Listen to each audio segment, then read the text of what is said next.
All right, the video you've all been waiting for. As you can see by the title, I'm going to make a Natty or Not video. This will be the only Natty or Not video that I ever make. I'm never going to make a Natty or Not video on somebody else because simply I just don't care enough to do that kind of stuff, and I've never really been a fan of people throwing out accusations without having solid evidence behind it. So this Natty or Not video is going to be on myself. I get these questions almost daily, definitely every single week. Every time I post something that looks kind of crazy on social media, I get DMs from people about performance enhancing drugs or steroid use or past steroid use, past performance enhancing drug use.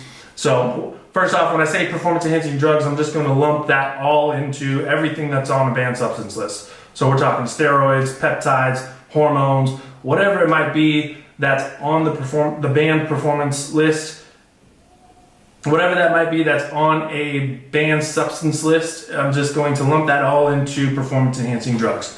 So making this video, I know that there's going to be multiple groups of people that I'm going to be talking to. There's going to be a group of people who have their mind made up, and no matter what I say, they're going to believe what they want to say, which is fine.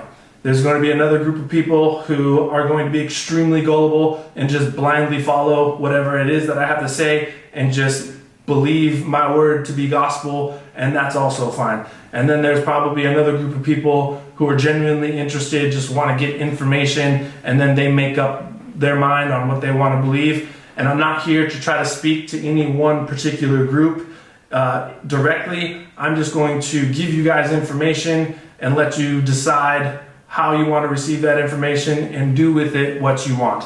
But I'll start off by saying performance enhancing drugs, in terms of my experience, is I've never taken them.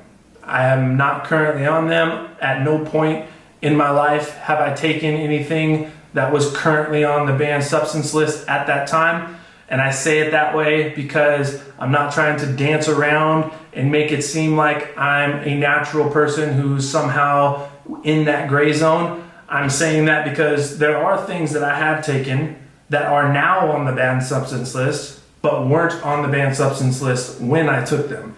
And I'll explain that here in a second. But in terms of performance enhancing drugs, I've never taken them.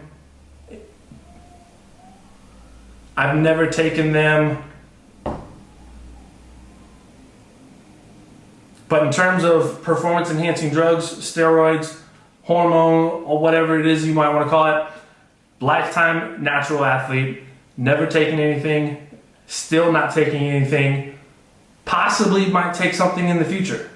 And I'll touch on that a little bit later as well.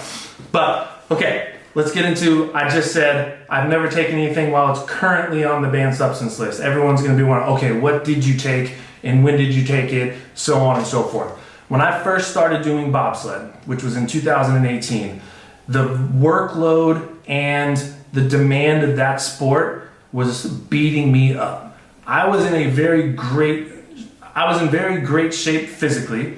I was able to push myself, but I wasn't able to do that consistently day in and day out and be able to go where I felt like I needed to go in order to perform at the level that I needed to perform at. So after my first year, I started talking to some of the team doctors. I started talking to some of the other athletes about things that I could do and things that I could take. What are some things that athletes are taking that are helping them train harder, recover better? And one compound came up that a lot of guys had been taking previously, which was BPC 157. And mainly guys that would get injured would take BPC 157 and alongside doing some sort of PRP, some sort of therapy around that. But BPC 157 kept popping up, and it was the one thing that guys felt that was actually giving them an edge. So in 2019, I went back that off season. This would have been in the summer of 2019 or right before the summer of 2019. So let's say around May to June, I started taking BPC 157 as a recovery aspect for my training, and that is one thing that I felt immediately had some sort of a benefit. I was able to train harder for multiple sessions every single day, wake up the next day and be able to repeat that effort day in and day out. I could do my heavy sprints, I could do my sled pushes, I could train hard in the gym, I could sleep well, wake up the next day and feel like I could go at it again just as hard. And that was one thing that I did take that is currently on the banned substance list. At the time in 2019, BPC 157 was on the WADA watch list, meaning it's not a banned substance, but WADA is aware that this might have performance enhancing benefits, and they're looking into this compound to see if they will add it to the list at a later date. And what WADA normally does is at the beginning of every single year, somewhere around January to March, they will send out a notification of anything that is going to move from the watch list to actually being a banned substance.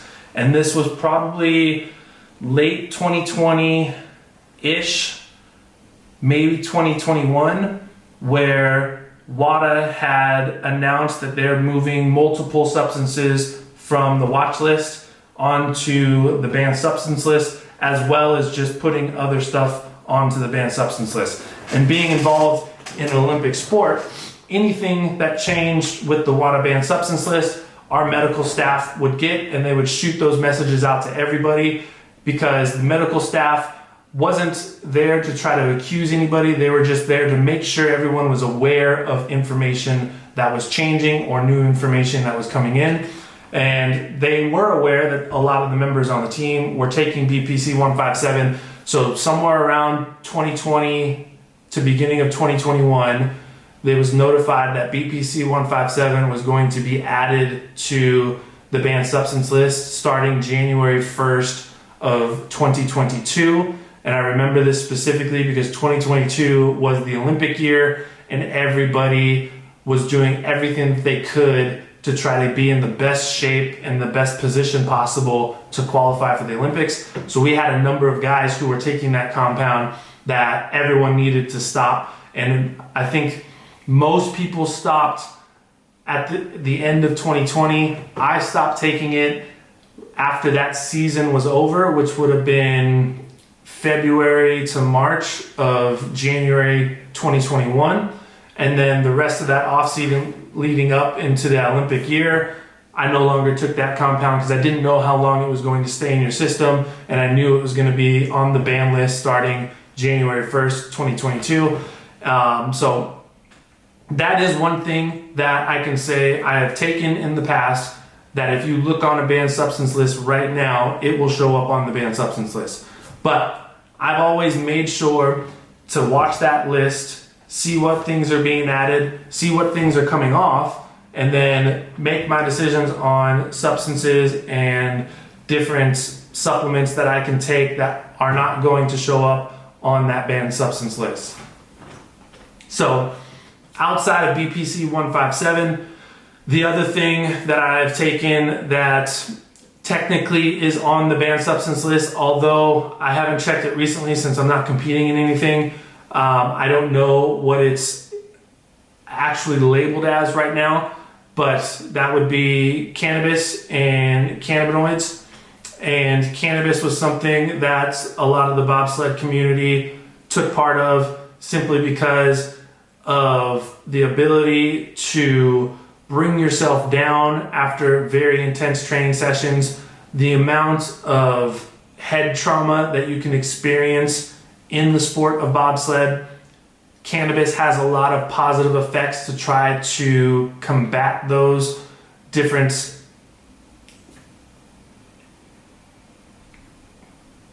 Cannabis has a lot of ability to combat some of those things that you may experience. My personal use with cannabis is I would use it during the off season pretty heavily, simply because bobsled is a sport where you experience a lot of head trauma, and you don't necessarily need to have a crash or have a bad run in order to experience this head trauma. there would be days where we would be up on the hill and we would be in Lake Placid. We would do 3-4 runs in a day, and Lake Placid is not a very forgiving track. You could have a very good run and still feel like you just got your ass kicked. And doing multiple runs of that within a day, there would be days where we would go train, do a bunch of runs. I would go back to the training center and I felt like I couldn't concentrate on things. I would feel nauseous. My eyes were very sensitive to light. Basically, very similar to concussion symptoms. And I would experience this multiple times throughout the week. So I would use cannabis in order to bring that nausea down. It would make me feel more relaxed from training that intense. It would relieve those symptoms that I was feeling and just bring me back to a state where I felt normal again. There were probably multiple times where I had concussion that I wouldn't say anything to anybody, because as soon as you bring up the word concussion, you go into a 2-week protocol and you have to go through all these steps and tests and make sure that you don't have a concussion, and it's very time consuming. And at that time, a 2-week period where you may not be sliding means you're probably not going to compete that week for those 2 weeks, and possibly for the weeks following that, because you've missed so much time. Bobsled is very much a sport of whoever is available is the best person to push. A lot of times somebody might be injured, they're not pushing, they just choose the next person up. And if you had a concussion, you were going to be set off to the side. These guys are going to take all the reps. The more reps that they get, the more comfortable they get with that pilot, and it's harder for you to re-enter and go straight back into pushing. So a lot of guys would use cannabis simply for the fact that it allowed them to withstand a beating and not have to deal with the symptoms of concussions as much, and be able to tolerate those symptoms enough to continue to train. I know guys who straight up had very bad concussions. In the sport, we call it sled head, where at the beginning of the season, everyone's pretty fresh, they can handle it. As you take that toll of continuously just getting beat up over and over and over and over again, that middle part of the season towards the end part of the season, you can tell guys have just lost something in their head. Like, they can't concentrate. Their conversations are a little bit different. They're more likely to have like a hair trigger type temper and get angry at stupid things that mean nothing. And cannabis was something that guys use very often to combat that. So those are the two things that I have taken that I know that are on that list. Cannabis, I believe, in the sport of bobsled is not banned out of competition, is banned in competition. I never took it in competition simply because legally we're traveling around to multiple different countries. I didn't want to have anything on me, get my bag searched, and get in trouble because of the country that we're in, and maybe it's illegal in that country, so on and so forth. So I would only use it in the off season, and then as soon as the season would start, most guys would stop using cannabis and simply just try to withstand the beating as much as they could throughout the season. And then, like I said, with the BPC 157, stop taking that roughly about, I would say, 10 months prior to it actually being listed on the banned substance list. So one thing that I've always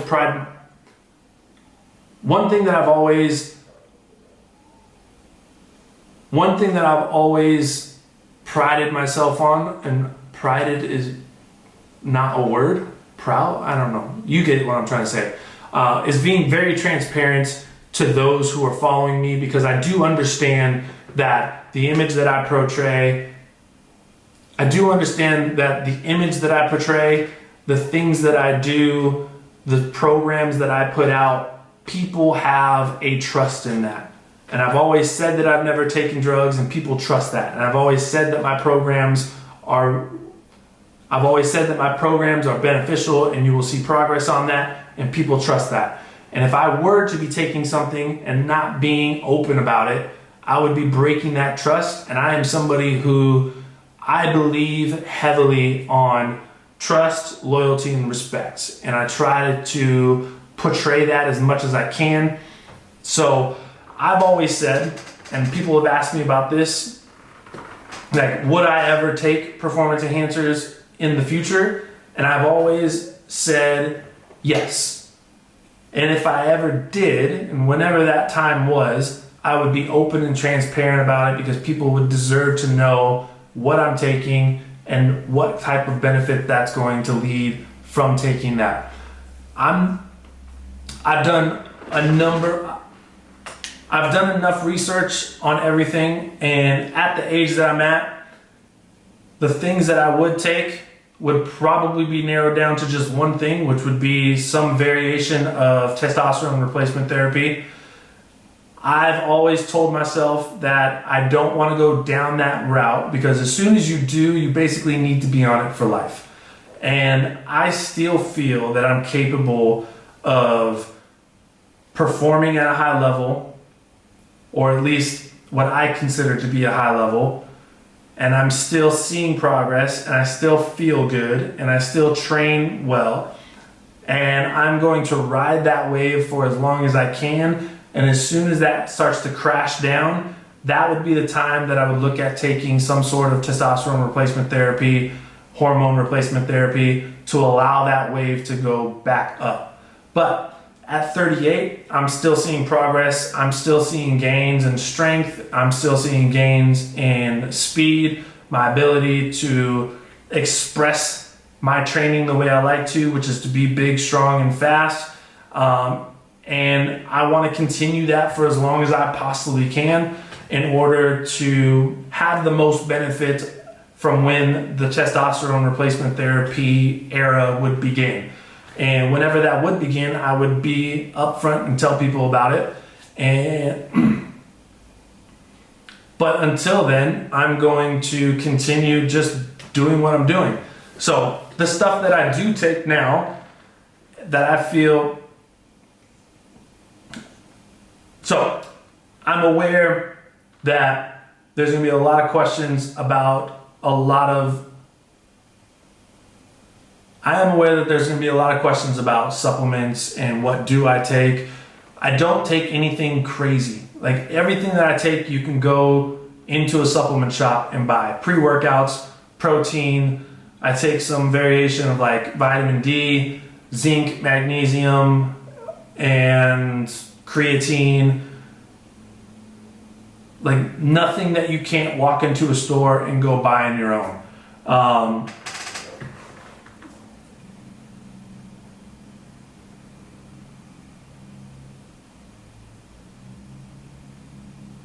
Right, so nothing that you can't walk into a store and buy on your own. There's nothing out of the ordinary. I think the reason I'm able to feel the way that I feel, train the way that I train, and continue to see progress when I'm pushing 40 years old is because I've never taken my foot off the gas. At a very young age, probably around 16 years old, I got something embedded into my brain where all I wanted to do was train to be very explosive, very fast, be able to jump high, and be very strong. And from the age of 18, when I first started playing college football, until 38 right now, that has been the only thing I've cared about training for. There's been periods of time where I've done other things within that, but even when I was kind of veering off that path, I always still cared about being a very strong, explosive, powerful athlete. An example of that would be when I did CrossFit. I was training on a team. We ended up making it to the CrossFit Games. We did very well. It was the year 2016. We got 6th place at the CrossFit Games. Even doing that, I was still doing plyometrics. I was still training as heavy as I possibly could. I was still trying to be as strong and powerful as I could, which was the reason why I was never a good individual athlete, is because I didn't want to put in the work to do all those long, hard, grueling endurance pieces to try to build that hole, which was a very big hole in terms of my abilities as an athlete in the world of CrossFit. I didn't care enough about that. I cared more about the strength and power. I'll do enough of the endurance stuff in order to be a contributing member of the team, but I'm not going to try to go that route and build that endurance piece because I didn't want to lose that strength and power. And then once I left the CrossFit world, the first thing I did was straight back to the way that I used to train. Heavy on the plyos, heavy on the sprints, a lot of heavy lifting, which led me into the bobsled route and then continued on to where I'm at today. So that's a 20-year period of me training specifically for a So that's a 20-year period where I've been focused on big, strong, fast, powerful. And I think the fact that I've never let my foot up off that gas and I've always tried to hammer that really, really hard is the reason why I can still do some of the things I've done today, is because I've never stopped. A lot of the people who are 38 years old, who used to be an athlete that aren't anymore, that go to 24-hour fitness, LA Fitness, World Class, whatever big box gym that you want to do, have gone into, they just do some variation of steady state cardio and bodybuilding, and they don't feel the way that they felt when they were 28. And the reason why I still do is because I never went that route. I've always stayed on that same path. I've always had my interest and focus on speed, power, and strength, and that's why I'm still able to do the things that I can now. But if you see me doing the things I'm doing at 38 years old, I understand how that might look crazy, but I think of it as it's normal because I know what I was doing when I was 28 years old. I know what I was doing when I was 18 years old. And compared to then, I know that I've still lost a step. My strength numbers have gone up, but that's not abnormal to see somebody in their late 30s getting stronger, because that's when a lot of men can peak and gain some really good strength numbers, is that mid to late 30 range. But the first time I ever grabbed rim, I was in 8th grade. I jumped up, grabbed it with one hand, and then a couple months later I jumped up, I could grab the rim with two hands. The first time I ever dunked a basketball, I was in 9th grade. The first time I ever did a windmill, I was in 10th grade. These are things like I was just naturally able to do those things based off of just genetics. I hadn't trained anything at that time. I was always naturally more explosive, more twitchy type person. And then you get into the strength realm. I start lifting and taking lifting seriously when I was playing college ball, which would be about 18, 19 years old. I have this extensive background of already being a very fast, twitchy, explosive person. Now you add strength onto that and everything just expanded. There's been points in time where I was at the YMCA playing basketball. We played pickup games 2-3 nights a week, and I was known as the dude that could jump out the gym. I remember this specifically. There was one story where we were playing a pickup game. Somebody goes up for a layup or kind of like a floater. I'm following it up because I'm expecting it to come off the rim. As soon as it hits the rim and bounces up, I jump in the air and I went to go grab the ball, which is above the rim still, and I end up hitting my head on the rim. And that moment there is still something that people at the YMCA talk about. And I go back home once a year, back to Tacoma, Washington. I go back to that same Y. Some of the same guys that were playing, 15 years ago are still playing now, and they recognize me and they say, "Are you the guy that hit your head on the rim?" Like, they still ask that question. And I bring up that example because I'm not doing that today. I'm not going and hitting my head on the rim. I can still throw down some dunks and do some impressive jump ability, but it's not anywhere near what it used to be. I used to have a lot more ability to jump. I used to have a lot more ability to sprint fast. While my numbers are still relatively good now, my mind is that's where I used to be. I'm losing a little bit of step, but that step is kind of slowly deteriorating, and I'm still able to do some very impressive things. So when people look at me and they just see a 38-year-old guy who's doing X, Y, and Z on social media, and they say that's not what natural 38-year-old guys should be able to do, I look at me and go, that's not what I used to be able to do, but I can still do some pretty cool stuff. So that's my take. So like I said from the beginning, I'm just going to give my 2 cents. That's the information that I have on the performance enhancing drugs, my natty or not video. Do with it as you please.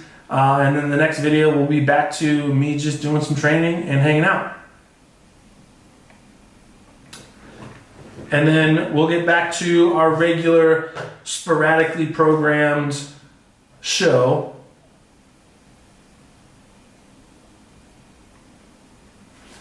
And then we'll get back to our very sporadic training videos sometime here in the future. So appreciate you guys watching, and I'll see you in the next one.